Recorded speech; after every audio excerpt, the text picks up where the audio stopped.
자, 올해 OECD 36개국 1분기 실적 대한민국 꼴찌입니다. 우리 혼자만 마이너스 실적했습니다. 지금 신문 방송이 전부 민주노총 노조에 장악이 돼가지고 제대로 보도를 안 합니다만은 심각한 상황입니다.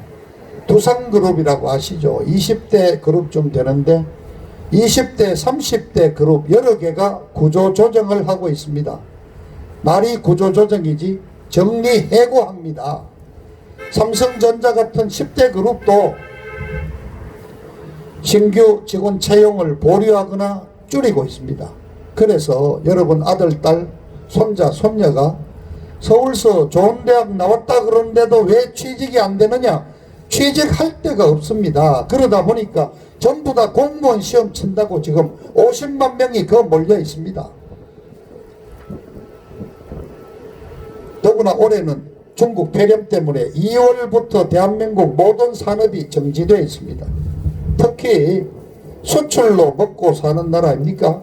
그런데 지금 현재 180여 개국으로부터 대한민국 국민의 입국이 금지되거나 제한을 받고 있는데 무슨 제주로 수출 상담을 합니까?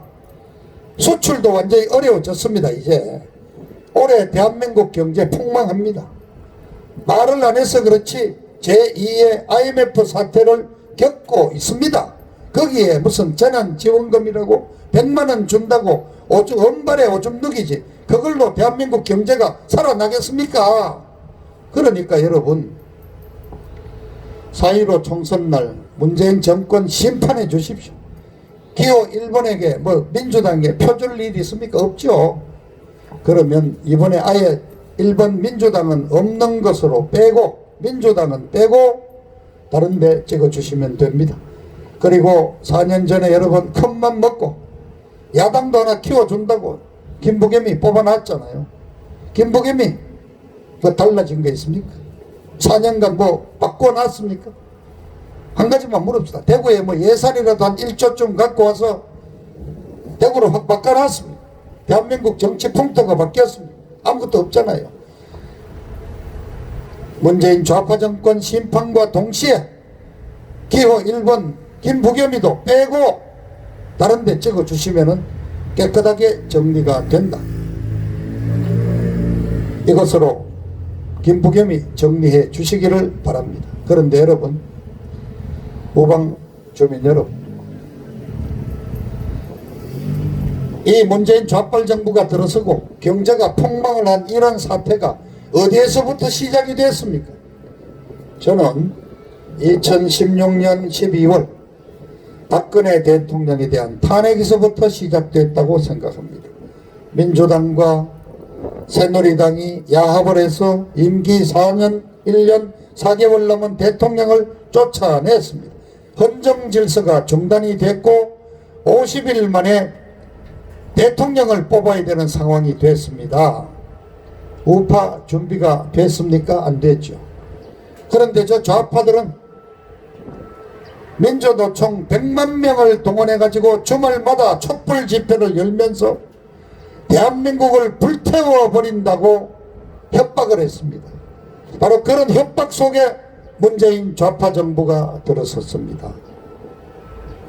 여러분, 대통령 탄핵에 찬성한 62명의 새누리당 의원들이 바로 이 문재인 좌파 정권을 들어앉힌 장본인들입니다. 그들에게 정치 책임을 물어주셔야 합니다. 탄핵 발의는 민주당이 했지만 가결은 62명 새누리당 배신자들이 한 것입니다. 대구에서도 배신자가 나왔죠. 1호 배신자 유승민이 여러분 잘 아시죠. 당대표 시절 비서실장까지 했던 자가 박근혜 탄핵을 주도하고 등에 칼을 꽂았습니다. 더 할 말 없습니다. 그래도 이번에는 불출마 선언하고 코빼기도 안 보이네요. 다행히. 2호 배신자 조호영입니다. 조호영이는 그동안 유승민이 등 뒤에 숨어서 여러분이 잘 몰라셨을 겁니다.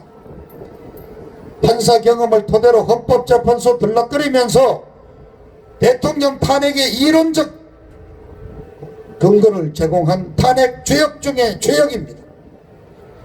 탄핵하고 나서 유승민이 따라서 바른정당 가서 원내대표도 하고 당대표 대행도 했죠. 그리고는 또 17년 11월 달에는 유승민이는 밖에 있는데 이번에는 김무성이 따라서 자유한국당에 1차로 복당했습니다.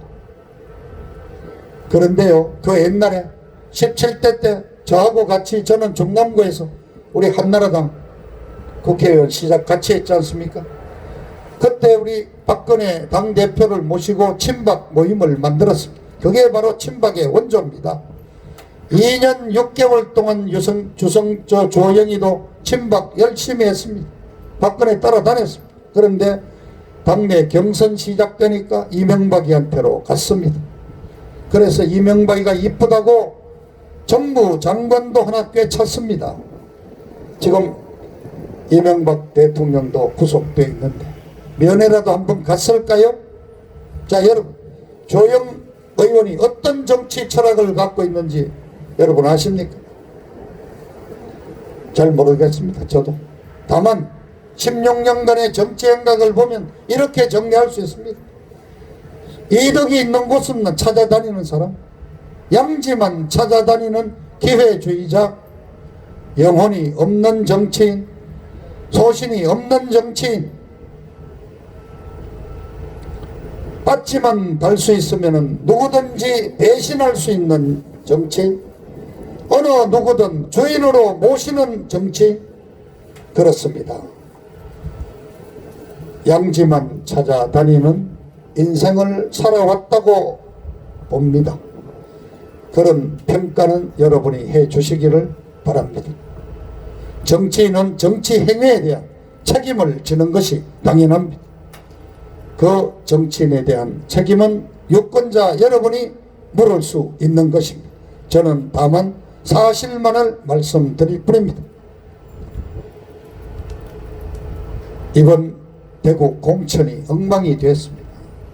오죽하면 당대표 지낸 홍준표가 지금 탈당을 해서 무소속으로 나왔겠습니까? 그래서 말씀드립니다. 이번만큼은 당 보고 찍지 말고 지역별로 누가 나왔는지 살펴보시고 인물을 보고 찍어 주십시오. 그리고 기준이 하나 있어야 될 거 아닙니까? 어떤 기준을 잡느냐? 저는 그렇습니다.